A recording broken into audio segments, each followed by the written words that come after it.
dominicain qui traduisait Angèle de Foligno lui répétait constamment: Angèle, l'évangile nous suffit, tout est dit dans l'évangile. Saint Jean de la Croix dira: le Verbe s'est manifesté par l'évangile, par les Écritures, tout est dit, on n'y a rien à ajouter. Et Sainte Thérèse d'Avila disait: il ne répond pas à la question, rien n'empêche le Christ de parler à ses créatures, de leur dire son amour. On n'a pas, le Verbe est fait pour parler. N'oublions pas que en latin, il y a deux mots pour dire les enfants. Quand il ne parle pas, il est infans. Quand il parle, on dit puer. Eh bien, le Verbe de Dieu a été infans, qui ne parle pas. Mais il a été aussi puer, qui parle. Vous savez que Thérèse d'Avila, un jour, elle voit dans son monastère un enfant de 7 ans qui lui demande: comment tu t'appelles? Alors elle dit: je suis Thérèse de Jésus. Et puis elle dit: et toi? Moi, je suis Jésus de Thérèse. C'était l'enfant Jésus qui se promenait dans le Carmel. Rien n'empêche Jésus, qu'il soit enfant ou qu'il soit adulte, de parler. Il ne contredira pas l'Évangile, mais il a besoin de converser. C'est l'Écriture qui nous le dit. Il est venu parmi les siens pour converser, pour parler. Quand il était sur la terre, il parlait avec ses apôtres, il parlait avec sa mère, il parlait avec ses amis. Eh bien, aujourd'hui encore, il se permet. Alors, est-ce que c'est parce qu'il est Dieu qu'il pourrait plus parler avec ses amis?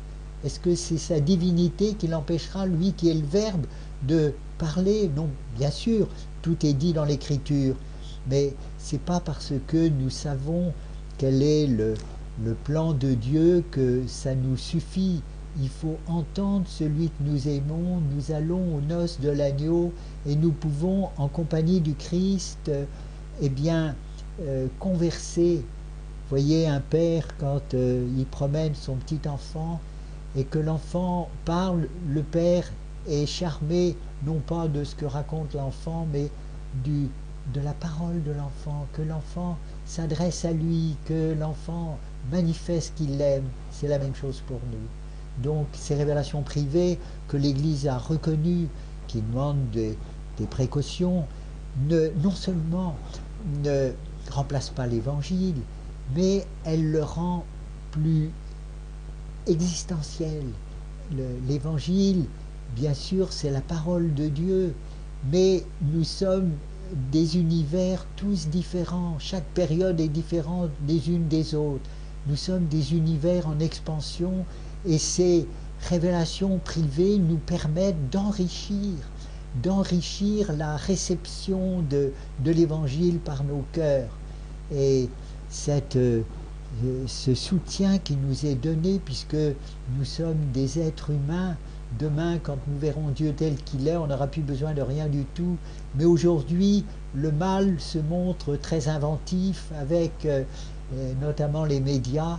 On ne voit pas pourquoi le bien ne pourrait pas aussi se manifester, bien sûr, sous l'égide de l'Église, mais personne n'empêchera un amoureux de s'exprimer, et Jésus est amoureux de toutes les âmes, et nous n'avons pas à interdire. Il protestait parce que ses apôtres empêchaient les enfants de venir à lui. Eh bien, il proteste aussi si tous ceux qui sont voyants et qui parlent en son nom, on les écarte comme Pierre écartait les enfants.